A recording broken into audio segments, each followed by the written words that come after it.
you all doing well. Who have we got on here? Let me welcome everybody. Emma, Katie, Buddy. Katie, good morning on a rainy day in Boston, Massachusetts. I used to live in Boston, Katie. Great spot. I know I spoke to you before about that. Good morning, Buddy from Maryland. I used to also live in Maryland, in Annapolis. Linda, Marianne, Amanda, Susan, Mark, Anton, Sheila, welcome everybody, folks. Good to see you all. We're here in Dublin. We're going to be taking you around Georgian, Dublin today. And we're going to visit a little later on the Oscar Wilde Memorial statue in Merrion Square Park. Just thought I'd show you this lovely sight right here of the umbrellas here on a side street. Rose, how are you? Caroline, Barbara, Donna, Marianne, how are you? Welcome everybody. Hope you're all doing well. It's a chilly enough day here in Dublin. Today it's 7 degrees Celsius, so about 44 degrees Fahrenheit, but it's a little on the chilly side. As I say, I hope you're all doing well. Good to see us all. This is a famous bar right in front of you. Catherine, how you doing? Paddy, how are you? Good to see everybody. Welcome everybody. If I didn't greet you, Angela, Patricia, Kay, Hillary. Welcome everybody, folks. Hope you're all doing well. This is a very popular pub right in front of us here. John Keogh's. Very, very popular spot just off of Grafton Street. We're going to make our way onto Dawson Street, and that's where we're going to actually start the tour, is on Dawson Street. Anne, how are you? Hillary's thanking me. Thank you, Hillary. Gotham Cafe. This is South Anne Street right here. And this right in front of you, we'll talk about it a little later. This is the beautiful St. Anne's Church, dating back to 1707. Presbyterian church, absolutely beautiful. Lovely church, not open at the present time. Well, it's not open until it opens for services or whatever. Susan and Charlie, how are you? Good to see us. Sharon, how are you? Cynthia, how are you? Welcome everybody, folks. Anne, good, thanks. That's great, Anne. I say we got a little under a minute before we start our tour. Just taking you down a nice street between Grafton Street and Dawson Street right here. Anne Street, South Anne Street, and St. Anne's Church. But we're making our way up to the beginning of the tour. Katie, thank you so much for the early tip. You're very, very kind. I really appreciate that.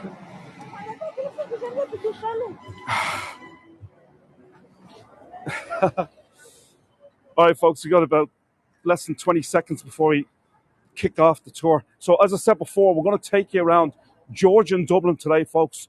Some beautiful buildings throughout Dublin City. Well, this part, the south part of Dublin City. And then we'll venture into Merrion Square Park and we'll visit the Oscar Wilde Monument. Oscar Wilde, one of the greatest writers in the history of the English language, born here in Dublin. And we'll show you the house that he grew up in as well, right opposite his monument in Merrion Square. Merrion Square obviously being one of the High Grace, Joanne, Vlasta, Deborah, Anne follow. Thanks for follow, Anne. Appreciate it. Western Pennsylvania, of course, Grace is from. Pittsburgh is Western. No, Western Pennsylvania. Is Pittsburgh Western Pennsylvania? No, it's not. I think Western Pennsylvania is near the Maryland border, is it? I think. So, folks, we're kicking off the tour. Welcome, everybody. Good to see us all. As I said before, welcome to Georgian, Dublin. We're going to take you around to all the beautiful Georgian buildings around this side of the city, on the south side of the city. And I say make our way then into Merrion Square Park and we'll visit the Oscar Wilde Monument. And we tell you the little history and story about Oscar Wilde. But what I'm looking at right here, folks, is the Mansion House.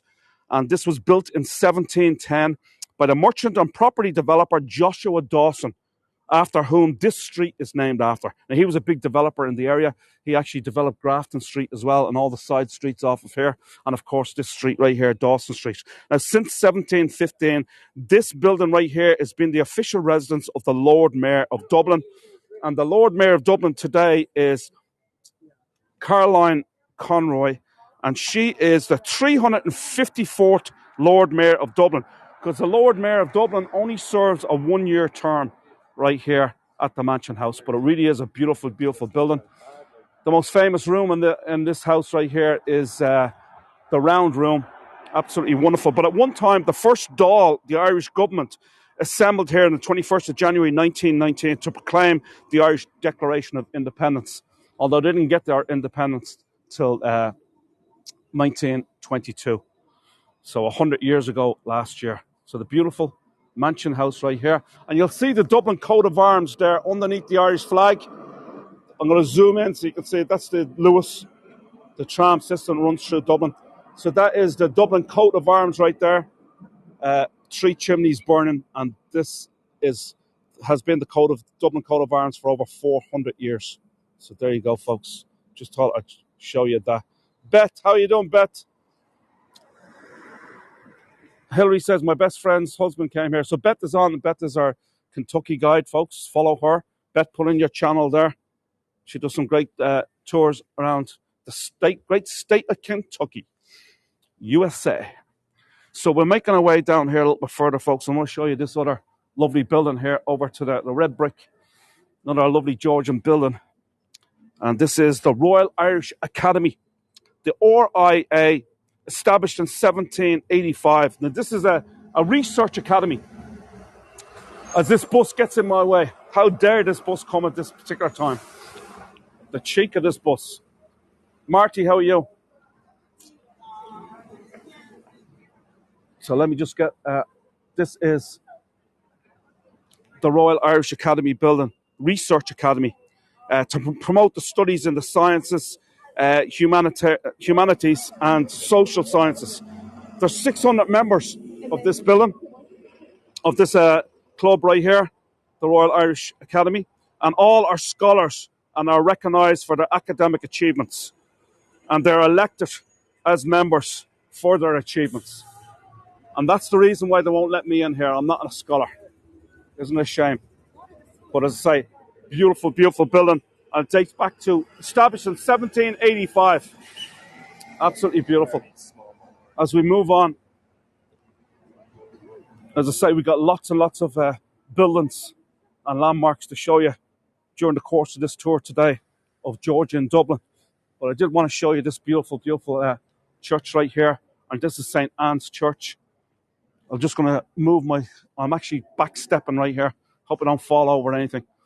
But this right here is the beautiful St. Anne's Church, established in 1707. It's an Anglican church, and it was designed by Isaac Wilde, and it was built in the Baroque neo-Romanesque style.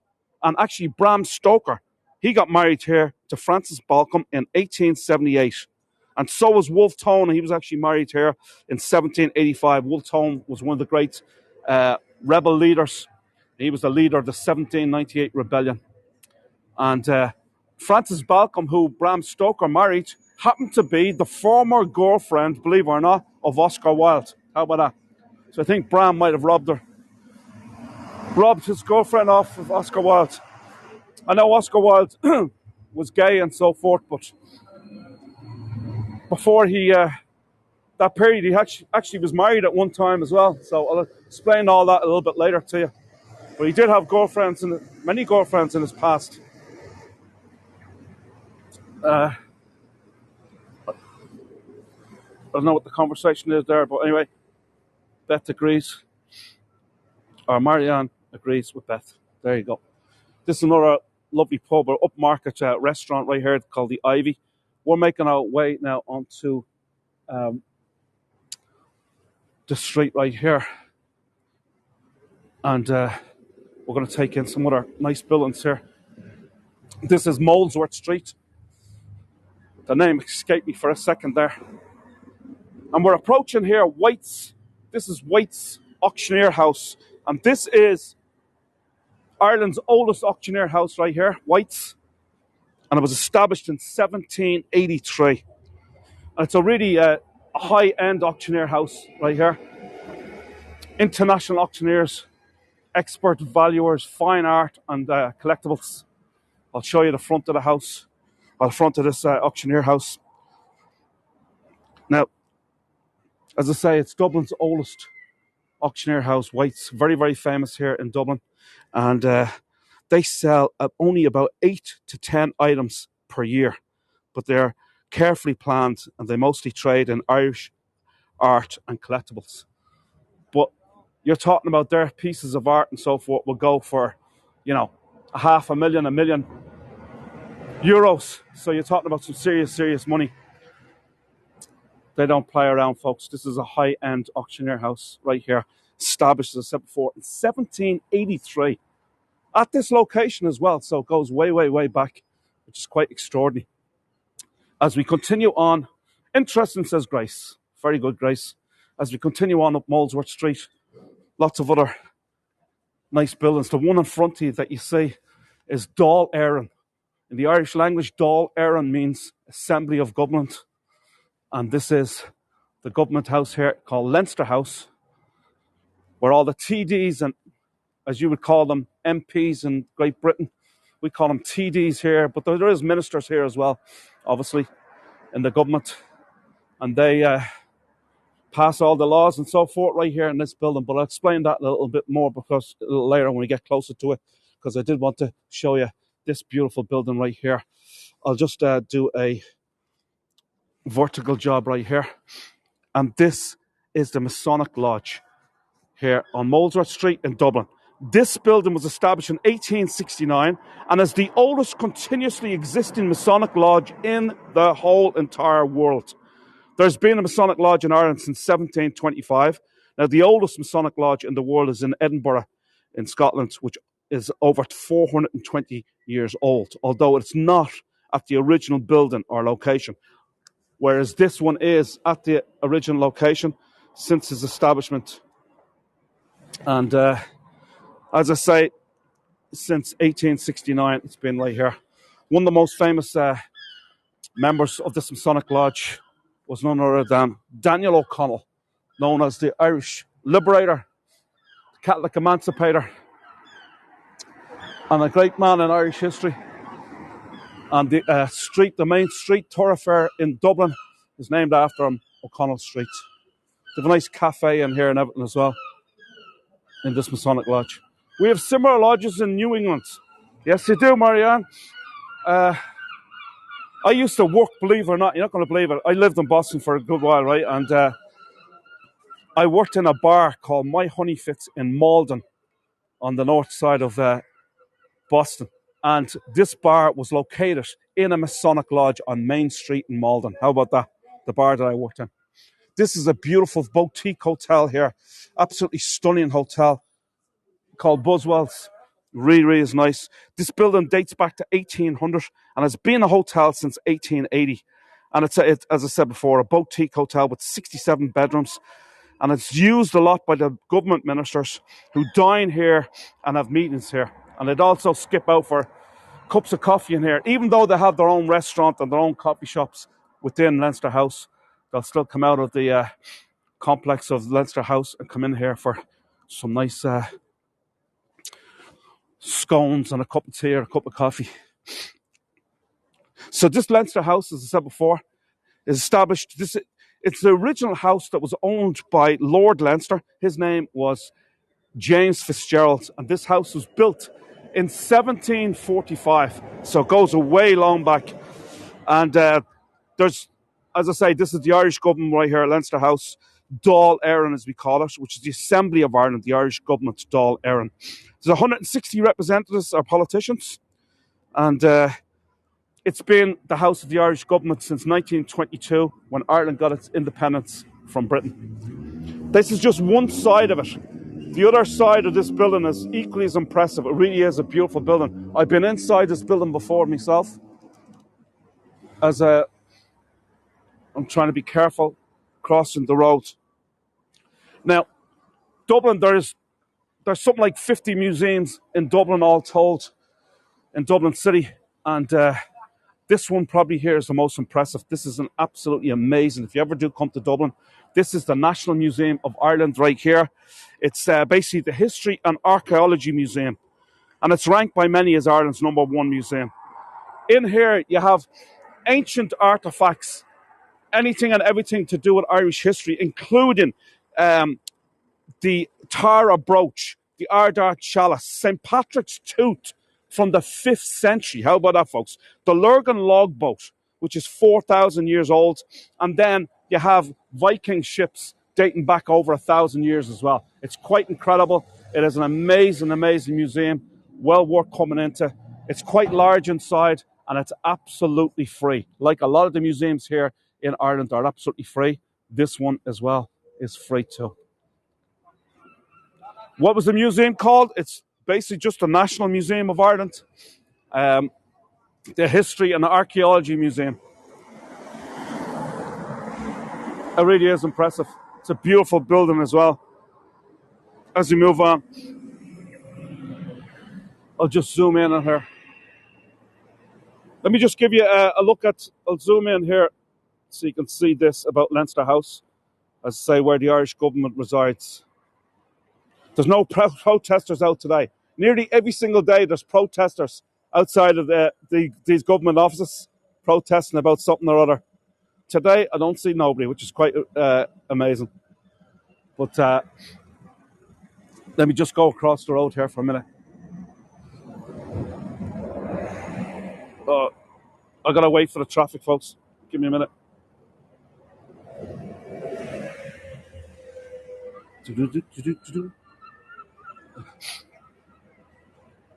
Here's another old photograph of Leinster House right here. You can read over that. The two houses of the Oireachtas, Dáil and Seanad, the Irish Parliament and Senate. So you want to take a nice postcard photograph, you can read all about it, folks. Please be careful. Thanks, Merrion. I'm fine. But I'm used to running across roads, you know. But this really is a fabulous, fabulous museum. Well worth the visit, as I say, if you're in Dublin. Admission, as you can see, is free. Sunday to Monday's open 1 to 5. Tuesday, Saturday, 10 to 5. It's only closed on Christmas Day and Good Friday. How about that? National Museum of Archaeology. Where is the National Library of Ireland? Is it near the museum? It's right beside it. I'm going to show you. It's the other side of Leinster House. So I'm glad you asked that, Barbara. We're going to come up to that next after we leave here.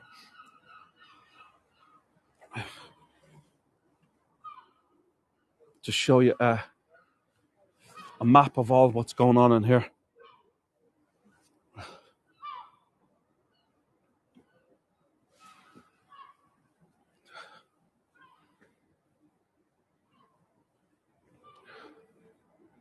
That's in the Irish language, and then you got it in the English language. All the signs here in Ireland are both in the Irish language, Irish Gaelic, and the English language, as you can see.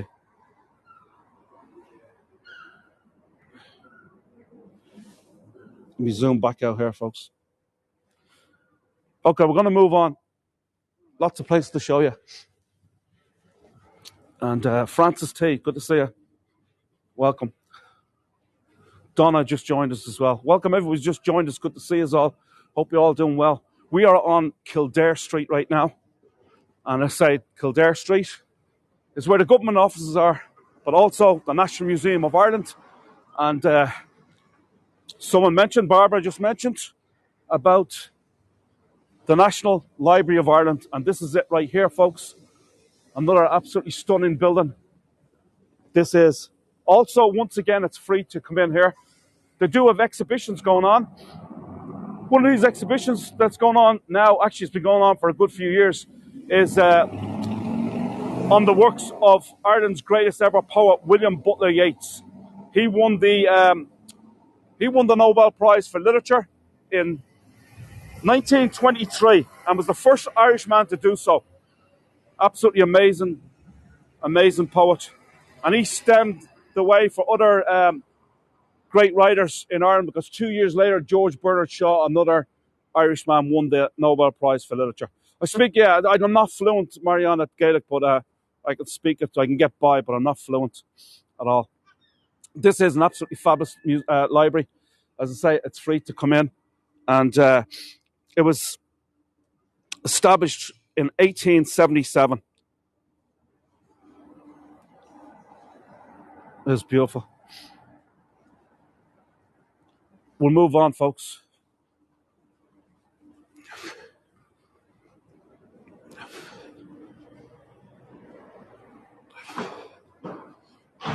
I want to show you this building right here coming up. I'm going to cross the road so we can see it better. But this building right here, another very impressive building, and this is the Royal College of Physicians, and this is by far and away the oldest building here on this street, and this dates back to 1654, folks. The Royal College of Physicians here in Dublin, 1654, way back.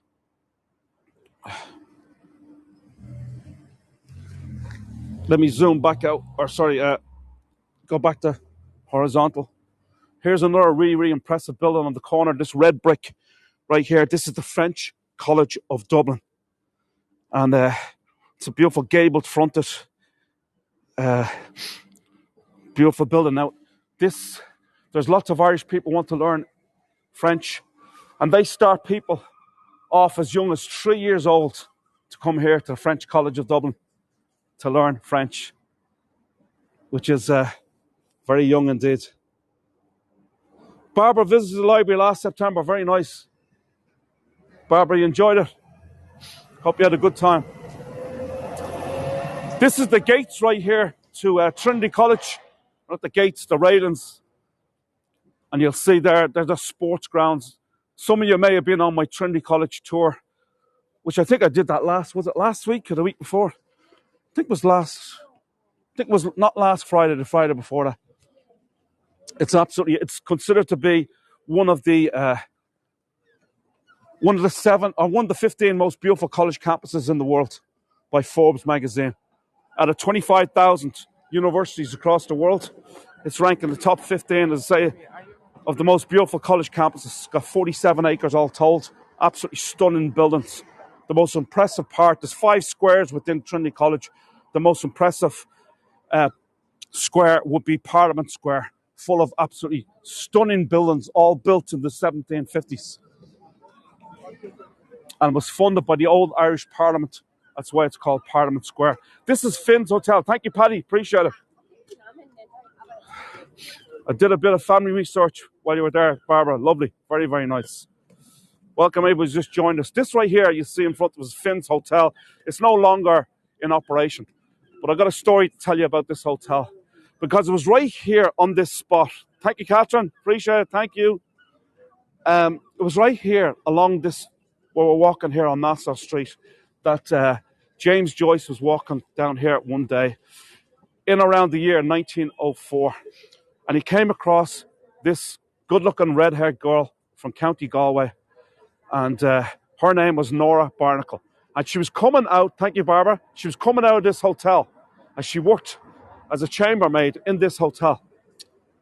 And James Joyce started talking to her, and he asked her out. At the end of the conversation, he asked her out.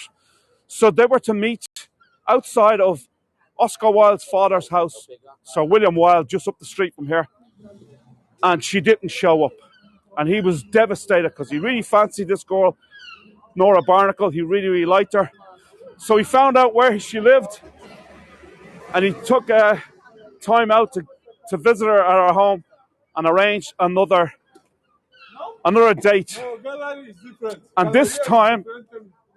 this time, she did go out with him. And that date was the 16th of June, 1904, that he had his first date with Nora Barnacle. And this is the reason why he chose that particular date for his most famous book, most popular book ever written, Ulysses, which was all about one day in the life of Leopold Bloom on the 16th of June, 1904.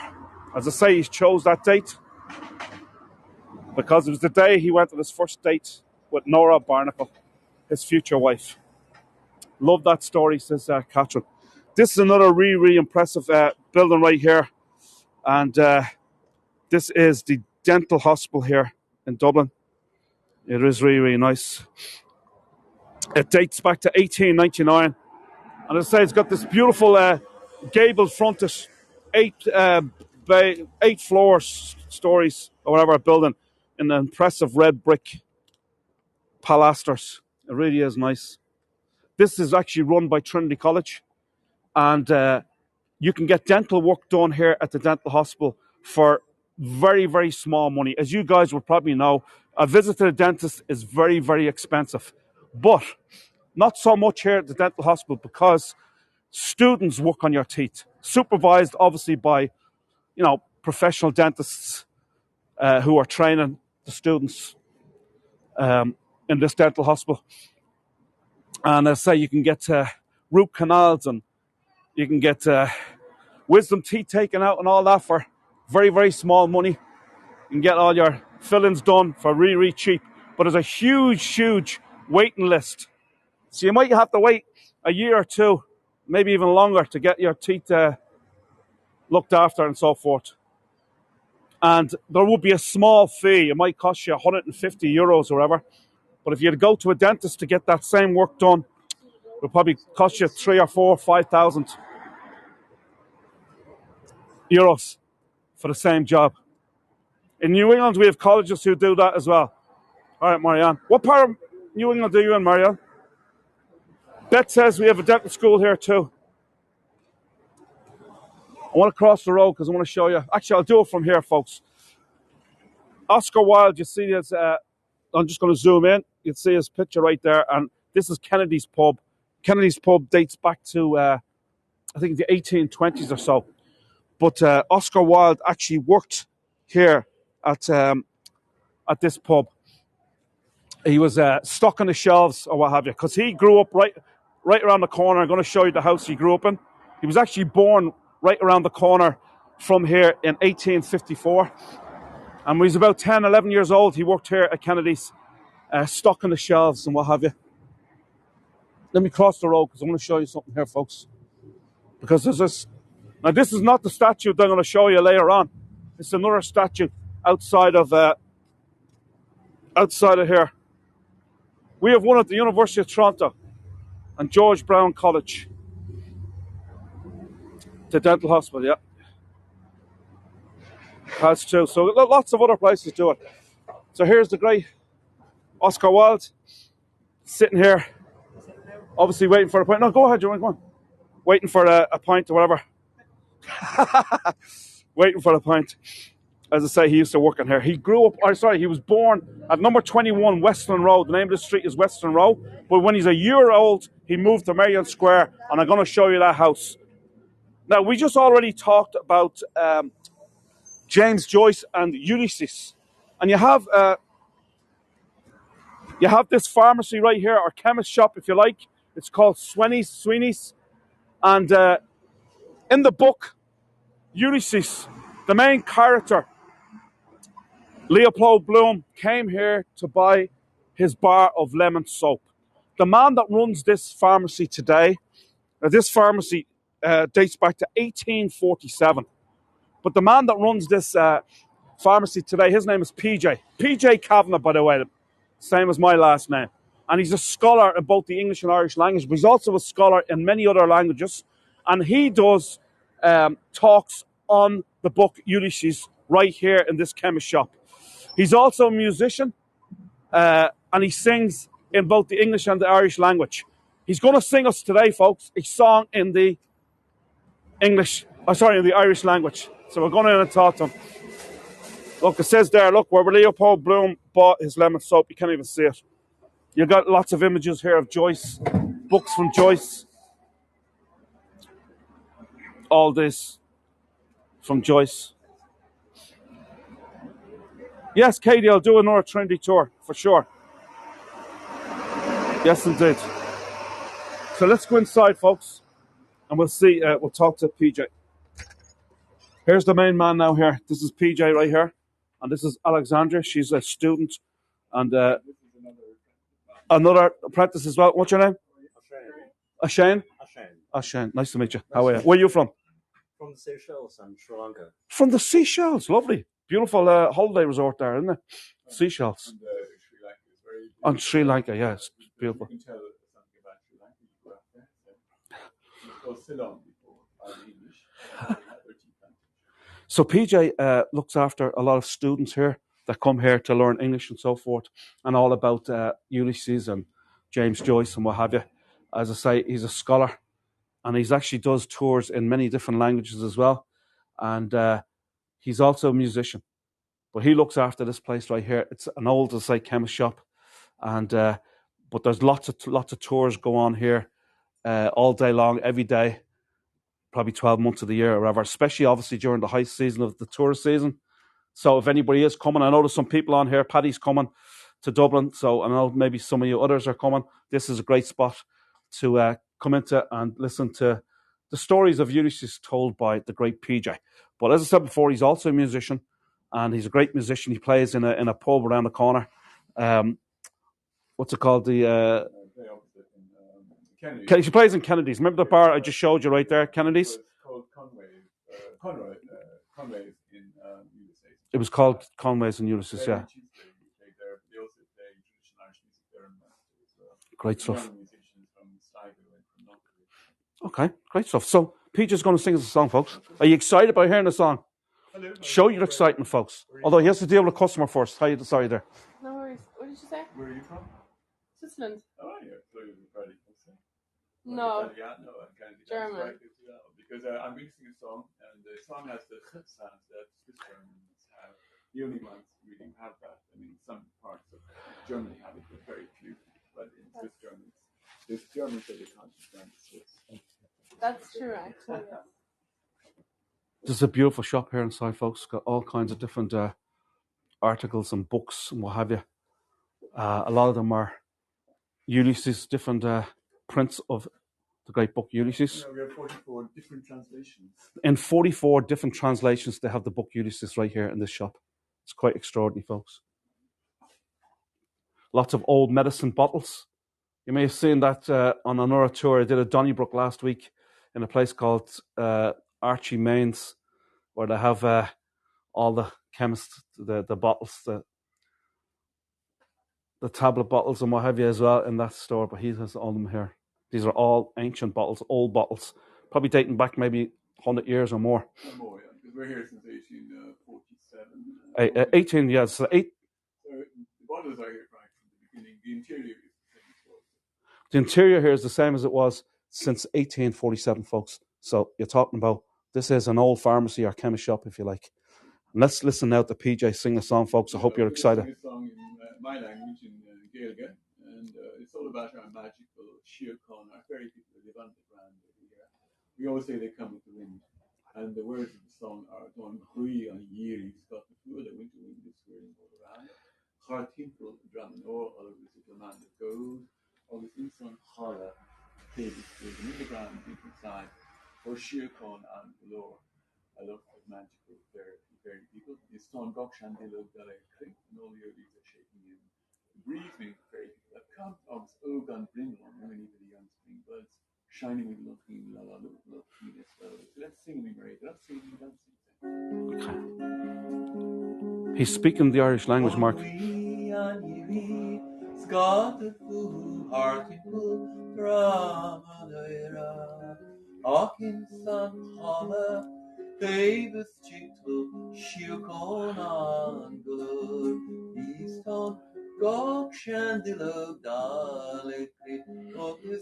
Oh God, bring on shine me, looking,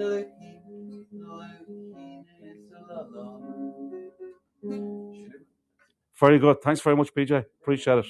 Just a little snippet of what, if you want to see PJ Tuesday nights, Crossroad in Kennedy's Pub, and he'll be playing tunes in there. So anybody's coming over now, Paddy's coming over Tuesday nights. If you're here during the week on a Tuesday, you can listen to PJ.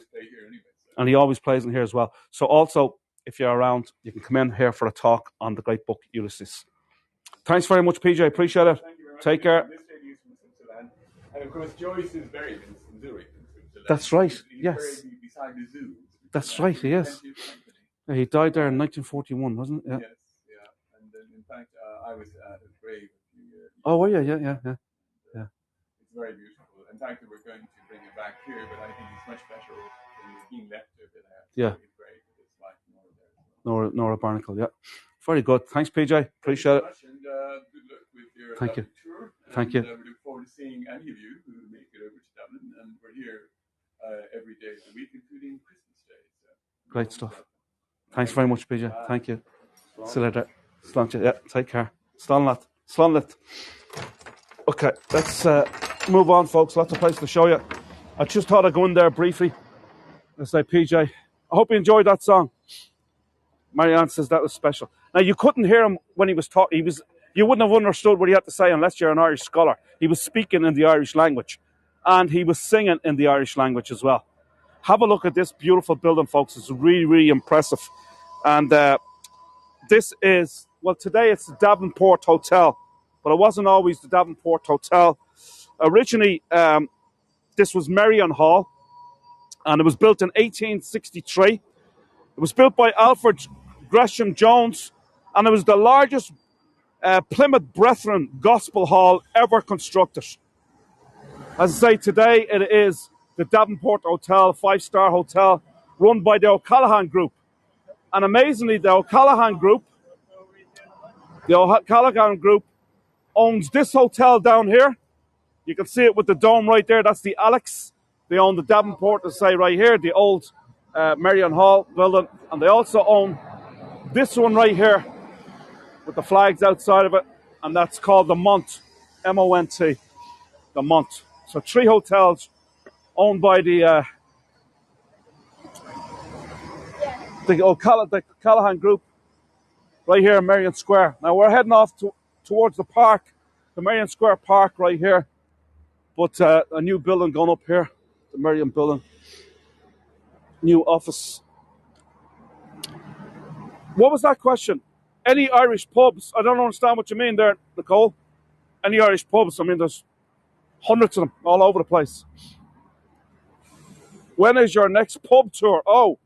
I'm going to do, on the 19th of March, I'm going to go back into Darky Kelly's. We're going to listen to the Irish Celts again. Now, this building right here is the American College in Dublin. It wasn't always the American College of Dublin. This was the house that Oscar Wilde grew up in. Oscar Wilde was born in 1854. When he was a year old in 1855, he came here to live at this house, number 1 Merrion Square, with his parents. And there's Oscar right now. Now, the students here of the American College in Dublin who own this building today, they actually run tours here on the life and times of Oscar Wilde, right out of this house. Now, his father was Sir William Wilde. Sir William Wilde was the leading eye and ear surgeon of his day, and he would have looked after the elites. This is very much an elite square, or a society square back in the day, where very wealthy people lived. And Oscar Wilde's father would have looked after his patients would have been more of the elite class, if you like, where he would have performed eye and ear surgery with those people. As I say, he was the leading eye and ear surgeon of his day in the middle of the 1850s or so. And but he was very much a philanthropist as well, Oscar Wilde's father, Sir William Wilde. Now, during the height of his career would have been the time of the Irish famine, which took place between 1845 and 1852. So he used to perform free surgery for the poor Irish people of his day. He was a historian as well. He was a man of many talents, surgeon, archaeologist. He wrote books on Irish folklore. He wrote books on medicine. He wrote books on, Irish folklore, on archaeology as well. A very well-rounded man. And he was knighted by Queen Victoria in 1864 for his contribution to medicine. He was educated at the world-famous College of Surgeons, which is right there on St. Stephen's Green. It's world-renowned, the Irish Royal College of Surgeons. Zoom on plaques. Zoom on plaques. Okay, let me zoom in here. You guys, you working here, do you? Are you staying here? She goes to college. You go to college, you're from the American College, yeah? Do you do the tours in here? You do it yourself? Sorry? Do you do the tours in here yourself? No? Some of them could even like go to volunteer do them. Yeah. Very fair, yeah. Very good. Yeah, that'd I'm be actually live streamed. People across the world are watching this right so- now. Oh my God. Mostly from America, Canada, some people from the UK. Where are you from? I'm from here, Dublin. Yeah. I'm a homie. Have fun, guys. What's it, Nebraska, Tennessee, huh? Yeah. Nebraska. Anyone at home from here? Yeah. There you go. I'm sure there might be. Okay, here's zooming in here at Sir William Wilde, Oscar's father. Where in the States are they from? I didn't catch. Sorry, folks. And this is Lady Jane Wilde. This is Oscar's mother. I'll talk about her just in a minute. Now, we are going to go across, folks, to... I've missed the light again. I shouldn't have talked to them girls. I wouldn't have missed the light. I might have to wait a few minutes. So this is the other hotel belonging to the O'Callaghan Group, the Mont. So there's 3 houses on the square. But you might notice here, folks, across the way, I'll zoom in. There is the Oscar Wilde Monument. And what's absolutely wonderful about this is that it's located where he's looking across at his childhood home at number 1 Merrion Square. And number 1 Merrion Square was obviously the first house ever built on the square in the year 1762. I'll give you many opportunities for a postcard photograph here, but I'll just give you this one while I'm here. But we'll see lots of him when we go inside into the park. Her shirt said Nebraska, that's right, Rose. I think that was an Irish girl, though. The girl that was with her was American.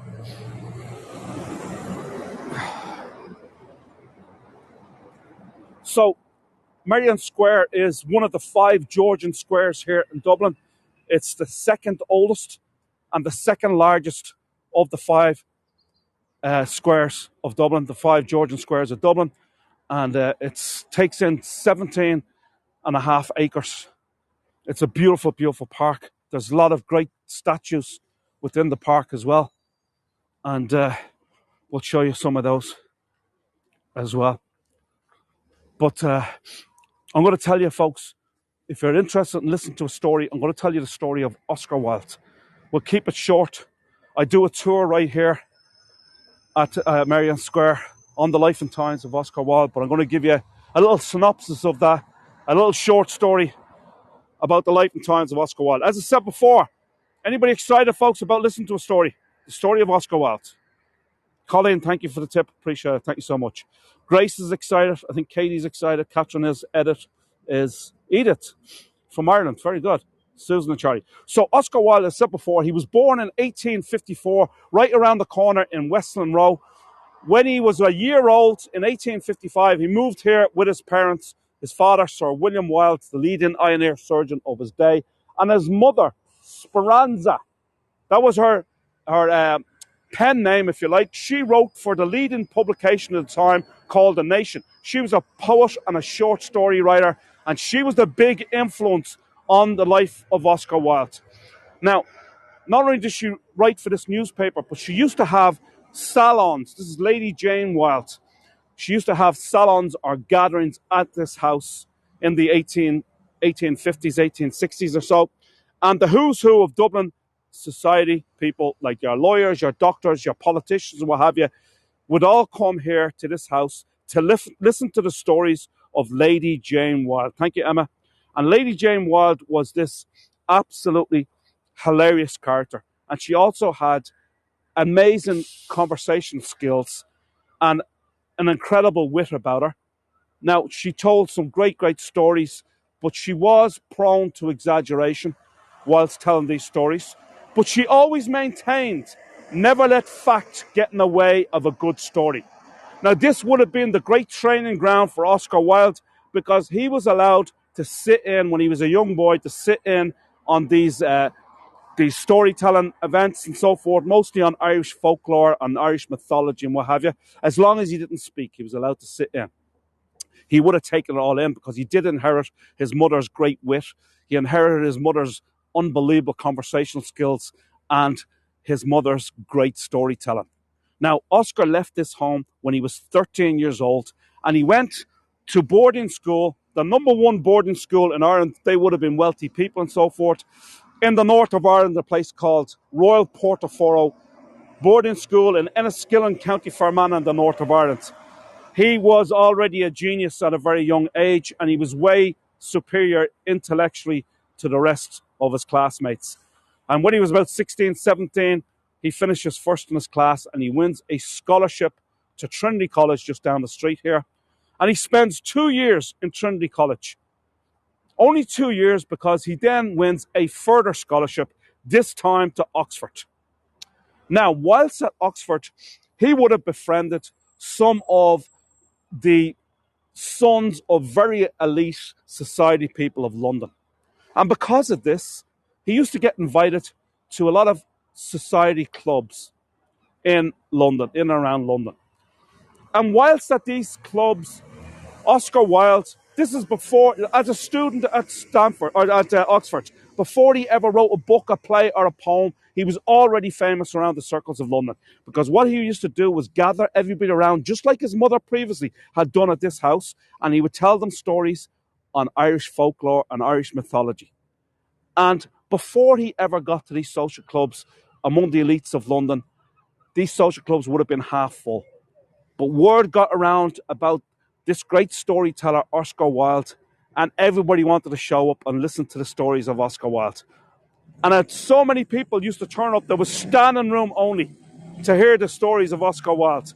Even the royal family at the time said, "Who is this Oscar Wilde that we have not met yet?" So I said this would have been his great training ground. Now I'm going to move on some years of Oscar's life, because I said we have to keep this short and sweet, otherwise we'll be here all day. I could talk about Oscar for hours.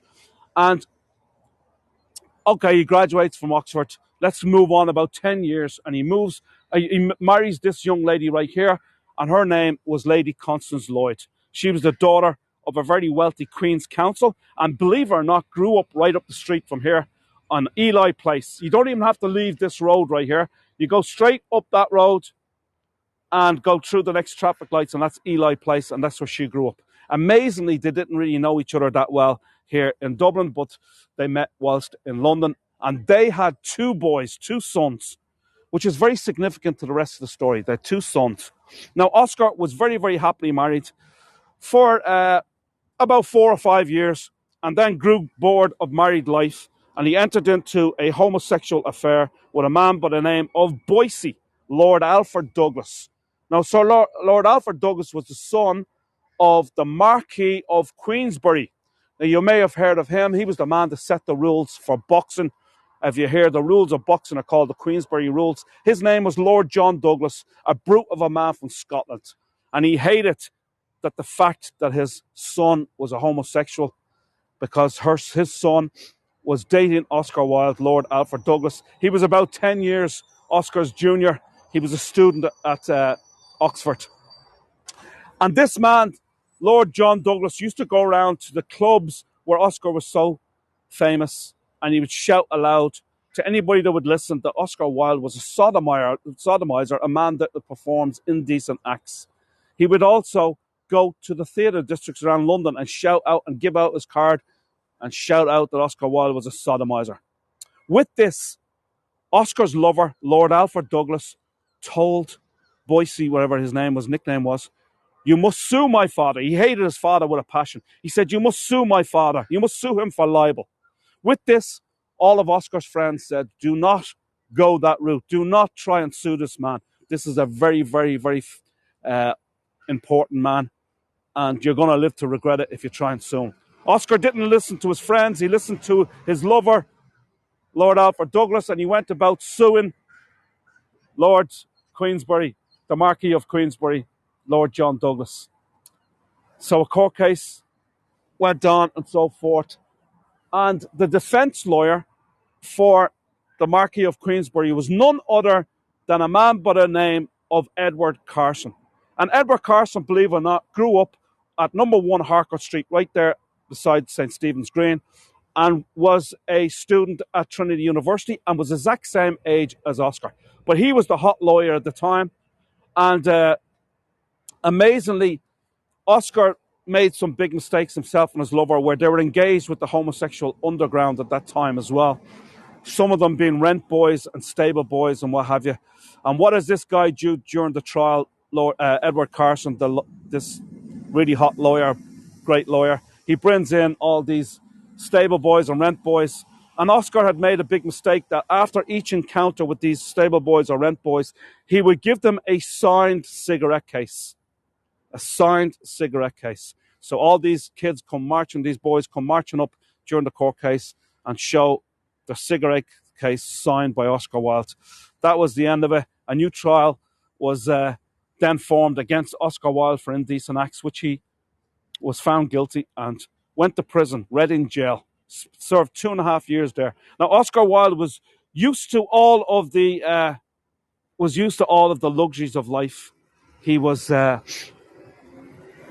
lived here in this beautiful home, had beautiful furnished homes in London. He was very, very successful as a writer and as a playwright and as a poet, and would have made a large amount of money, a huge amount of money, if you like. So he was used to the luxuries of life. And when he went to prison, it was hard labor. He wasn't used to that kind of thing. So obviously he was sick from the time he went to prison to the time he got out. He got out of prison he went to prison in 1895. He got out at the end of 1897. And almost immediately he moved to Paris in France, never, ever to return to Britain or Ireland again, and died in the year 1900, destitute at the age of 46. How was he destitute? Well, he lived beyond his means despite him making so much money. Thank you, Kathleen. He lived way beyond his means. He spent a lot of money, but he was also an amazing, enormously generous, just like his father has been. And he used to give out financial loans to his friends. But very few of these friends stood by him in his hour of need, which is very, very unfortunate for poor Oscar. And as I say, he died destitute.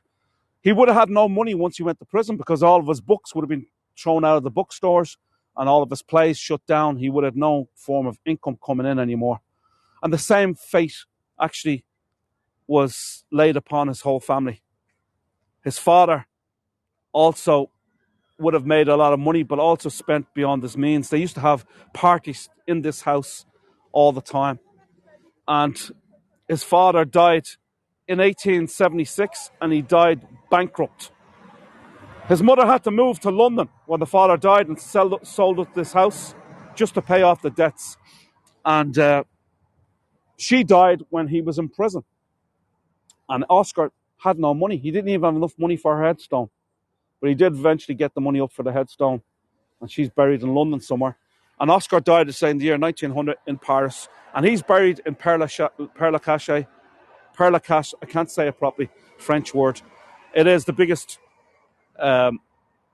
cemetery in all of Paris and all of France. And the most popular gravestone visited is none other than the grave of Oscar Wilde.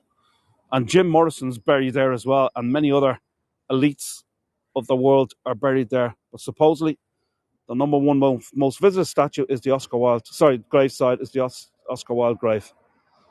Thank you, Kathleen from Seattle, and thank you, Anne. Appreciate it. Hope you like that story, folks. I tried to keep it as short as I could. This is the beautiful monument, as I say, over where he's actually looking on his childhood home. This was the masterpiece of a man by the name of Danny Osborne, a Scottish sculptor, Danny Osborne. And this was unveiled in 1997. Now, remember I mentioned that Oscar Wilde had 2 sons with his wife. Well, to protect their sons, because of the scandal with Oscar Wilde, the mother changed her name, the Wilde name, to her mother's maiden name, Holland. So it was no longer Wilde. So the man that unveiled this statue in 1997 was none other than Oscar Wilde's grandson, and his name was Merrion Holland. Merrion Holland, you can see it right there, in 1997. Now, he would have been a man in his late 50s, early 60s at that time. That's, 25 years ago, so he would be probably in his late 80s now. I do believe he's still alive, though. It is a great sculptor, Merrion. It is amazing. He's wearing his Trinity College tie right there as well. And then his clothing is sourced from all over, like different parts of the world, Asia, North America, and Europe. And this illuminates at night. This statue is absolutely beautiful to see at nighttime. As I say, it illuminates at nighttime. It is absolutely gorgeous. You can be walking by here when the park is shut, it's closed, and you'll still it really stands out, the Oscar Wilde statue. So there you go, folks. I hope you enjoyed that story. As I said before, Merrion Square is the second oldest and the second largest of the 5 Georgian squares here in Dublin. It was established in 1762. The very first house ever built was number 1 Merrion Square, the house where Oscar Wilde grew up in. Thank you, Edith, from Ireland. Appreciate that. What part of Ireland are you from, Edith? Thank you so much. Can't wait to do this tour with you in person. So Paddy's coming over here in June, and she's going to be doing this tour with me in person. And there's a series of statues throughout the park right here, a series of busts and so forth of well-known Irish people, writers, politicians, freedom fighters, and what have you. And when I do this tour, it's an in-person tour that I do. I talk about the life and times of all these people on these statues. I also talk about the story of Merrion Square itself and the famous former residents that lived here, because not only did Oscar Wilde live here on the square. Thank you, Anton. Appreciate it. Edith, Dungarvan, County Waterford. Lovely place, Dungarvan. I love it. What's the name of the Park Hotel? And Abbeyside. A friend of mine is from Abbeyside, right near Dungarvan. Lovely, lovely place. It's on the water, folks. Another great place to visit, County Waterford. You have some great seaside towns there, including Dungarvan. And you also have Tramore, another great place. Dunmore East, some really fantastic place in County Waterford, folks. And Waterford City is the oldest city in Ireland. It's not Dublin, it's Waterford City. And of course, it was home to Waterford Crystal, the famous Waterford Crystal, known the world over. Waterford Crystal glass from Waterford City. So there you go. So as I mentioned, Oscar wasn't the only famous person to live on the square right here. The great Henry Grattan lived on the square. His bust statue's here. He was one of the olden day politicians here in Ireland.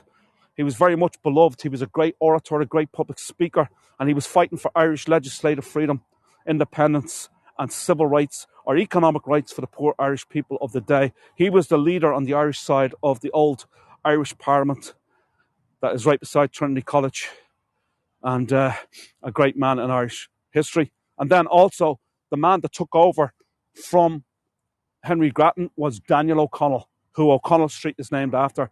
He was a great patriot, the Catholic emancipator, and him once again was true politics, not true.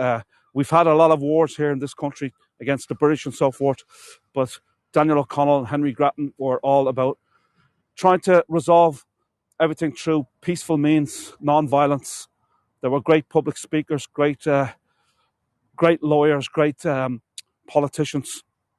And so Daniel O'Connell also lived here on the square. Now, I'm going to show you where Daniel O'Connell lived.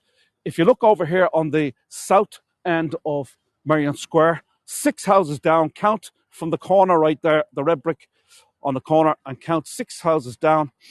It's number 57, I think there's 56 Merrion Square, and that is called O'Connell House, named after the great Daniel O'Connell. And today, O'Connell House is owned by none other than the University of Notre Dame, South Bend, Indiana. And students come over here each year to either say, we love living here, let me know when you are around, and you're invited for a coffee or a Hungarian goulash. I love it. Thank you, Edith. I'm a Kerry man, says Anton. Didn't know that, Anton. Kerry man, very nice, lovely. I did a series of tours in Kerry last August. We did, myself and my colleague here in Dublin. We went down, we did 6 tours on the Ring of Kerry. We did actually 3 of them we did in Killarney, and 3 more on the Ring of Kerry on this platform on Hago. So O'Connell House, owned by the University of Notre Dame, South Bend, Indiana. And students come over each year, and they spend about 6 weeks here. They study at Trinity College, and it's like an exchange program type of thing, and they live at the house. So 1, 2, 3, that's it right there, the house. I'll zoom in so you can see the exact house. That's it right there, the one in the middle. That's O'Connell House. So there you go, folks. Also, who lived on, I spoke about this man earlier, William Butler Yeats also lived on the square here at Merrion Square. As I say, he won the Nobel Prize for Literature in 1923, which is the first Irish person to ever do so. And it really opened up the doors for Irish writers. Before this period, Irish writers were not really on the map. We're such a small country, you know, in Western Europe, at the edge of Western Europe, and no one knew that much about Ireland until William Butler Yeats won the Nobel Prize for Literature, and it just opened up the floodgates where Irish writers and poets and playwrights got their just rewards and became famous in their own rights and started making money for the first time. So there you go. There's a great farmers market here. Today is what, Thursday? So Fridays, there's a great farmers market right here. And you'll have stalls from food from all over the world. Brazilian food, Polish food, Lithuanian food, Thai, Chinese, Japanese, you name it, folks. All along here, you'll have just full of trucks and food from all over the place. It's really cool.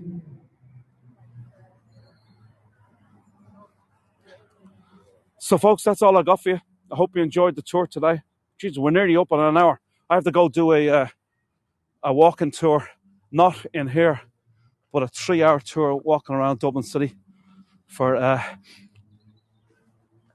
I'm picking these 2 American tourists up at the Davenport Hotel, taking them around for 3 hours around Dublin to all the great landmarks. Thank you, Paddy. Thanks, Antoine. Thanks, Amanda. Let me see what I got coming up tomorrow, folks. I'm doing a tour of a lovely suburb of Dublin called Harold's Cross. I'm going to tell you the story and history of Harold's Cross, one of the oldest villages in Dublin. And we'll actually be taking, we explain about the 1798 rebellion and also the 1803 revolution with Robert Emmet, who happened to be captured in Harold's Cross in a house. I'll show you the exact house. And we're going to start at the Robert Emmet Bridge as well there in Harold's Cross. Used to be known as just as the Harold's Cross Bridge, but it's known as Robert Emmet Bridge as well. And we're also going to make our way during that tour into an absolutely beautiful cemetery called Mount Jerome Cemetery. And we'll go in there, and there's a lot of famous people buried in there, including Oscar Wilde's father, Sir William Wilde. He's buried in there as well. So I hope you can join me for that. Saturday, I'm going to be doing a tour of the wonderful Marley Park in Rathfarnham, a suburb of Dublin, probably about 4 or 5 kilometres from here. And it's on 300 acres, folks. It's absolutely wonderful. It's the start of the Wicklow Way, where it goes through the Wicklow Mountains, starts in Dublin, and Marley Park goes all the way through Dublin Mountains, the Wicklow Mountains, and into County Carlow, where it finishes.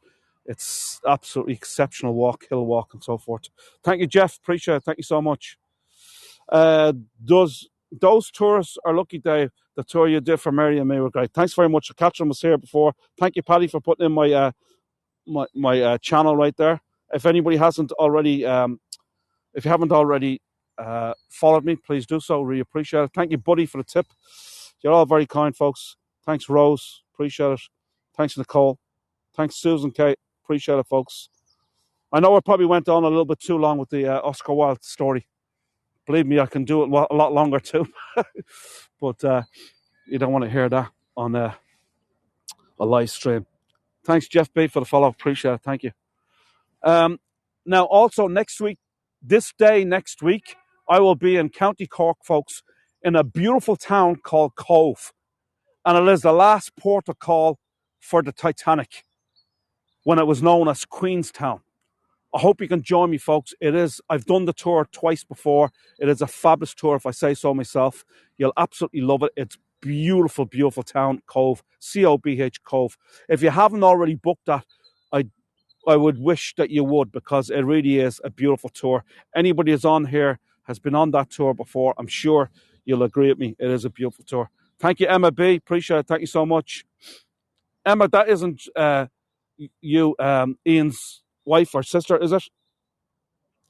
Jalen, thank you so much. Cynthia, thank you very much. Audrey, thank you very much. Appreciate it. Thank you so kindly. And I'm doing, thanks, Anne. Thanks, Jalen.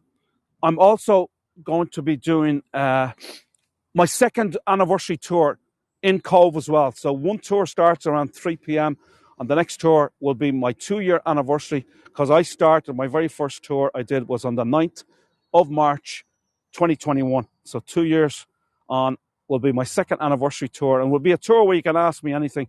I'm going to have some photographs where I'll show you of previous tours that I've done, and we'll take in some of the lovely sights around Cove during that as well. And then the following day, the 10th of March, I'm in Cork City. It's a beautiful city. It's the second largest city in the Republic of Ireland, the third largest city on the island of Ireland, Cork City.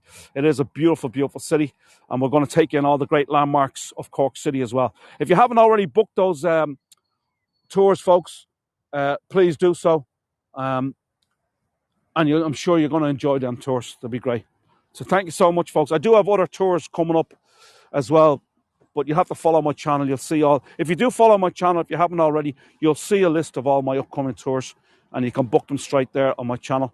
If you did enjoy the tour today, folks, I'd really, really appreciate it if you could leave a nice review. Reviews are very important to us tour guides here. It gives us recognition. It boosts our ego, if you like, and also, you know, people are more inclined to book a tour that's well reviewed. So if you can please leave a review, I'd really appreciate it. Thank you so much. Thank you, Patricia, for the tip. Thank you so much. No, it isn't that. Okay, Emma, no problem. I know Ian's sister is Emma B as well. Cheers. Thanks, Marianne. Appreciate it. Marianne, thank you. Sounds great. Fantastic. Folks, I'll leave you. I love you. Thanks very much for coming on. Thanks for all the contributions, all the tips. I really, really appreciate it. Very much appreciate it indeed. There's a lot of us, says Emma B. Yeah, great stuff. So we'll see you soon, folks. Have a great evening. That's the Joker's chair right there. This is dedicated to the great Dermot Morgan, who was Father Ted in Father Ted series. I know most of the Americans and Canadians on here probably wouldn't know about Father Ted, but if you're from the UK or Ireland, you know all about the great comedy series Father Ted. And this is dedicated to Dermot Morgan, the lead figure. Unfortunately for poor old Dermot Morgan, they made 16 episodes of Father Ted, and the day after the filming of the very last episode, poor Dermot Morgan, the actor that played Father Ted, died of a sudden heart attack at the age of 45. Very sad. Anyway, that's it, folks. That's all I got for you. Slán lit agus greibh míle maith agat. Slán lat. Thank you, folks. Slán. Have a great day. Thank you so much.